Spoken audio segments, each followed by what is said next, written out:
You are not here by accident.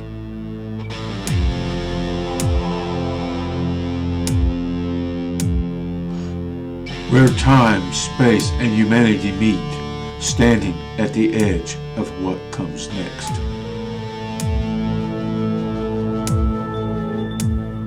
Every civilization reaches a moment where the future stops being abstract and starts demanding its own existence. Where familiar assumptions begin to fail and certainty gives way to something larger than ourselves. This is an invitation to step beyond the familiar and to look past the first horizon and step deeper into the unknown. You have just entered the third horizon.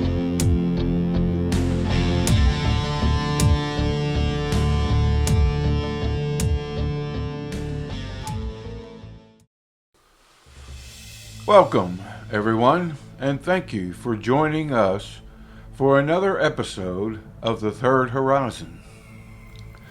This week's episode is titled, Why the Future Requires Long-Term Thinking. The meaning behind this title is establishing an intellectual seriousness and long-view credibility. One of the clearest warning signs of a declining civilization is not conflict or even corruption. It is the loss of long-term thinking. When societies stop planning beyond the next election, the next quarter, or the next generation, they begin trading their future for comfort in the present. Today, on The Third Horizon, we are going to talk about why long-term thinking is not a luxury, but a requirement for survival. Consider the ancient Egyptians, who began construction on monuments they knew would take generations to complete. Or the builders of the Great Wall of China, who also worked on a project that spanned centuries. These were third horizon acts of faith, and a belief that what they started would be finished by those yet to be born.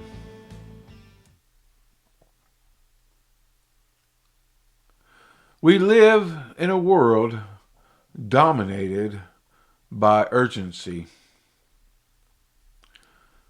instant communication, instant gratification, instant reaction. Think about what happens the moment something breaks into our attention.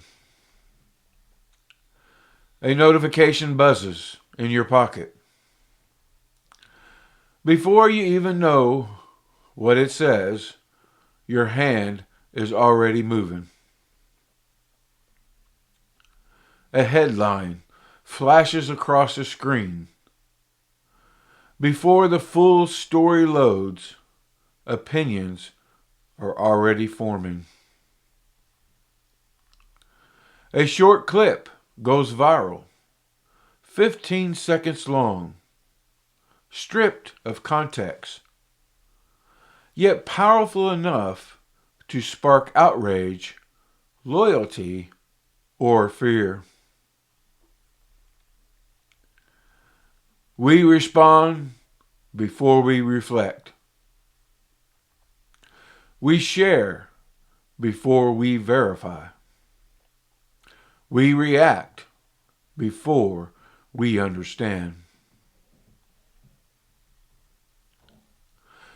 Entire conversations now unfold in comment sections, not over time, not through listening, but through speed. The fastest response often wins, and not the most thoughtful one. And the cost of being wrong feels lower than the cost of being late. In that environment, patience is not just inconvenient, it is treated like a flaw. And the pressure is not abstract, it is personal. We feel it at work, where emails demand immediate replies. We feel it in relationships, where silence is interpreted as indifference. We feel it in public life, where leaders are expected to react in minutes to events that will shape decades. Speed has become a substitute for substance. Urgency has replaced depth, and motion has been mistaken for progress. Our political systems reward speed. Our media ecosystems reward outrage. Our economic models reward quarterly performance. Look how our systems actually behave, not in theory, but in practice. In politics, the fastest response is framed as leadership. A carefully considered answer is labeled as weakness or avoidance. Policy is announced on social media before it is fully written. And complex problems are reduced to slogans that can survive a news cycle. In media, outrage travels further than explanation. Calm analysis does not trend. Nuance does not go viral.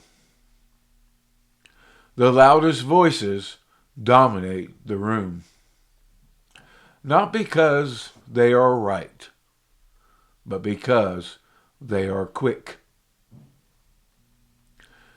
and emotionally charged. And in our economic systems, success is measured in quarters, not generations. Discussions that boost short-term numbers are rewarded, even if they quietly erode long-term stability. What cannot be graphed in the next earnings is often ignored entirely. Taken together, these systems do not just reflect our impatience, they reinforce it. They train us to value reaction over reflection, visibility over wisdom, momentum over meaning. And once those incentives are in place, Slowing down is not just difficult, it becomes almost impossible. Without deliberate effort, civilizations are not built on urgency. They are built on patience. Historically, the most successful civilizations were those capable of thinking in generations, not moments. They built infrastructure they would never see completed. They established laws meant to outlive their authors. They passed down values designed to endure hardship across centuries. Cathedrals in Europe were constructed over lifetimes, sometimes over 2 or 3 centuries, by people who knew they would never walk beneath the finished roof. Ancient road systems, from Rome to China, were engineered not for convenience, but for continuity. Built to be maintained, repaired, and reused across generations. These societies understood something fundamental. Progress was not a sprint. It was stewardship. And when that long view disappears, societies do not collapse overnight.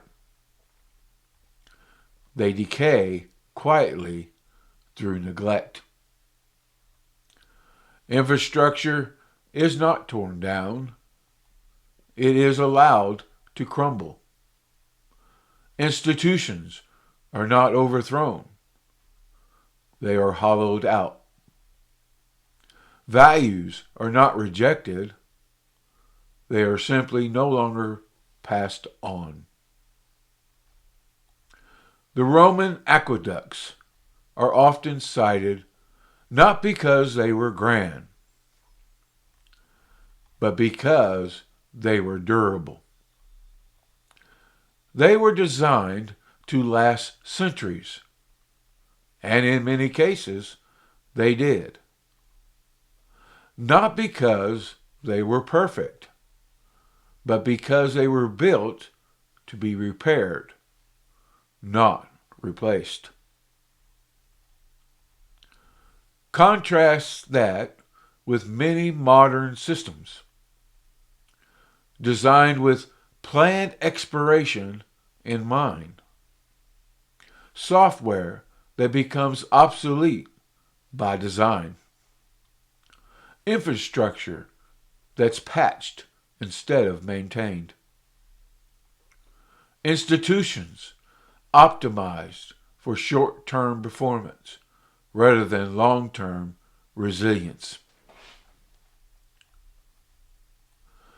What we are witnessing is not faster progress. It is accelerated fragility. Long before modern media cycles and polling data, political theory understood that stability depends on time horizons. That governance is not just about managing the present, but safeguarding the future. That legitimacy, trust, and continuity are built slowly and lost gradually. When political systems lose their long view, they do not immediately fail. They become reactive, short-sighted, and increasingly incapable of addressing problems that unfold over decades rather than days. Governance is fundamentally about managing time. Good governance balances the needs of the present with obligations to the future. The founders of the United States understood this well. They designed systems intentionally slow. Checks, balances, deliberations, not efficiency, were the goal. They were not trying to optimize for speed. They were trying to optimize for stability. When political and other systems lose this balance, when they become consumed by short-term incentives, they begin cannibalizing the future to sustain the present. In Athens, the birthplace of democracy, citizens were chosen by lot to serve in government, not to reward ambition, but to ensure a rotating diversity of perspectives and a shared long-term sense of civic responsibility. Power was temporary. Participation was expected. And governance was something you took your turn carrying, not something you owned. Among the Iroquois Confederacy, leaders were expected to consider the consequences of their decisions on the seventh generation yet to come. Not metaphorically, but as an explicit ethical constraint on leadership. The future was not abstract. It was a stakeholder. And in Imperial China, the civil service examination system was designed to select administrators based on education and merit rather than lineage or wealth. The goal was continuity of competence.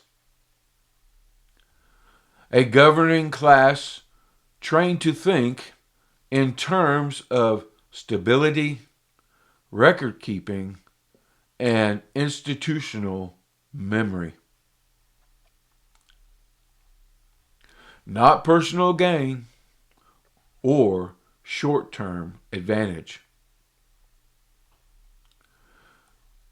Yes, these are different cultures. Yes, these are different structures. But all had a shared insight. These were mechanisms deliberately engineered to force leaders to think beyond their own lifetimes, to consider the endurance of the system to be more important than any personal ambition. None of these systems were perfect, but they all understood the same risk. When governance becomes too closely tied to the present moment, the future quietly loses its voice. Now a word for our sponsors. This episode of The Third Horizon is supported by Coin Toss Coffee, a brand built on passion, family, and the courage to take meaningful chances. Every blend is handcrafted from Kevin's own recipes, including their popular Cowboy Roast. Bold, smooth, and unforgettable. Listeners can enjoy 10% off their order at cointosscoffee.com using promo code Horizon10. That's promo code HORIZON 10, Horizon 10, and that's cointosscoffee.com.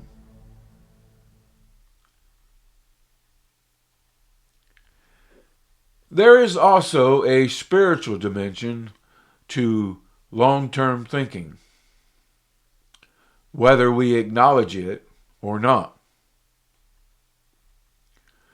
To care about the future requires believing that what comes after us matters. That belief fundamentally is spiritual. Civilizations that abandon meaning begin to focus exclusively on comfort. And comfort, when elevated above purpose, becomes corrosive. You do not need religion to understand this. You need humility. The recognition that you are a steward, not the endpoint. The philosopher Edmund Burke spoke of society as a partnership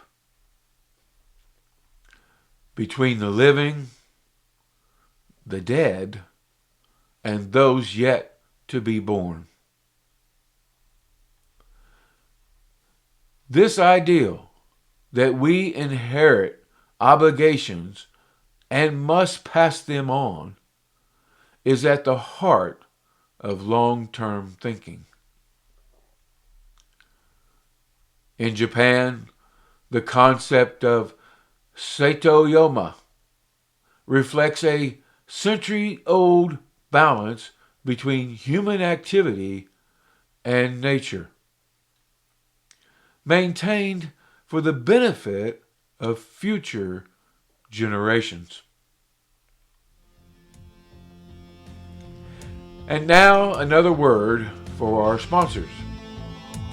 This episode of The Third Horizon is brought to you by FCA, Fine Consultant Agency, LLC.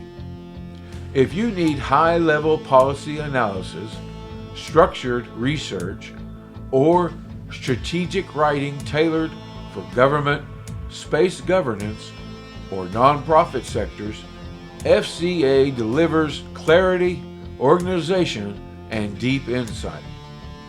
Learn more at fcaonline.info. That is fcaonline.info. Space forces humanity to confront time differently.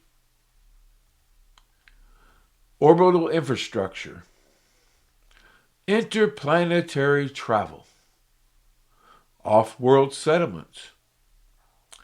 None of these operate on election cycles or quarterly reports. They require planning measured in decades, even centuries. If humanity cannot recover the ability to think long-term, space will expose that failure faster than Earth ever could. But if we do recover it, space becomes not an escape, but a proving ground for maturity. The Voyager spacecraft, launched in 1977, still sends signals back to Earth to this day. Its designers knew they would never see its journey completed, but they built it for the long haul. The European Space Agency Rosetta mission took over a decade just to reach its target, a testament to patience and perseverance.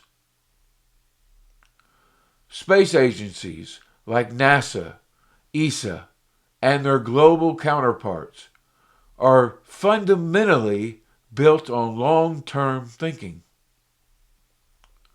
Their missions, whether sending probes beyond our solar system or constructing orbital infrastructure, require planning that spans decades, sometimes generations.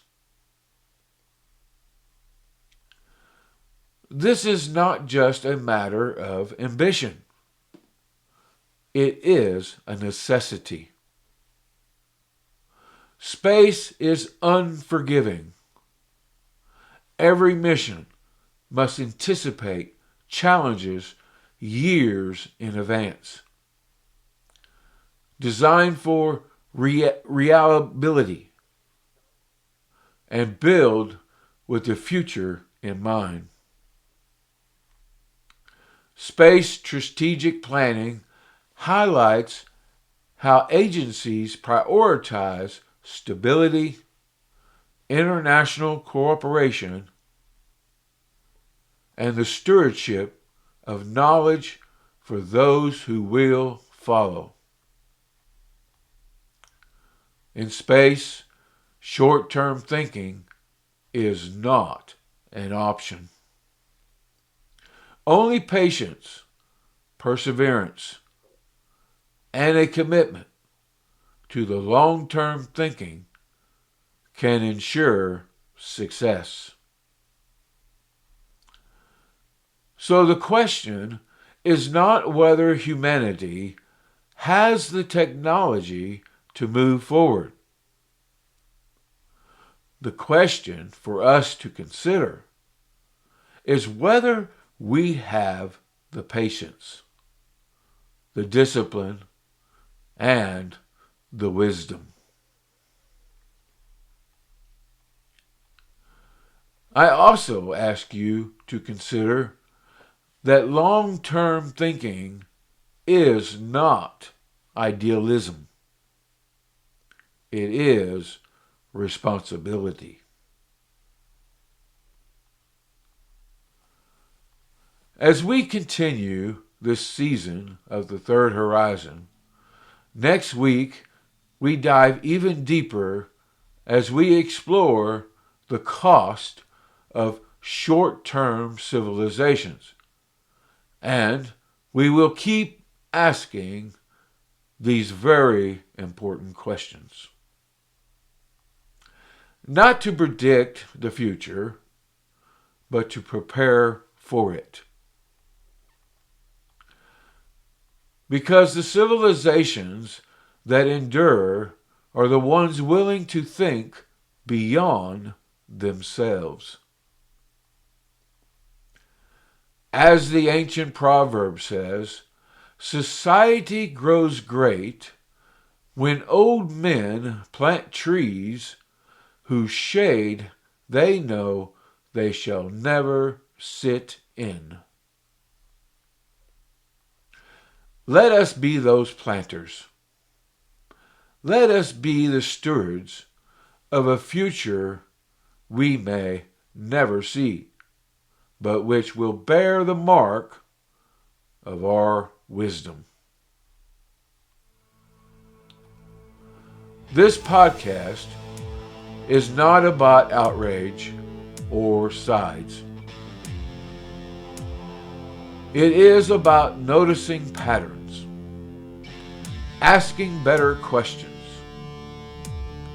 and understanding how humanity is moving forward. Spiritually, politically, and in relation to the universe it inhabits. If you are someone who senses the world shifting, if you feel the tension between what is and what could be, if you believe humanity is meant for something more, then welcome. This is the third horizon. Thank you for joining me for this second episode. More conversations are coming. Deeper, wider, and firmly focused on the future. If you like today's podcast, hit the like button, let us know in the comments, and subscribe to our Spotify, YouTube, and Facebook channels, or whatever channel you are watching this podcast from. Do not forget to share this podcast with your friends and family. And until next time, keep your eyes on the horizon and beyond.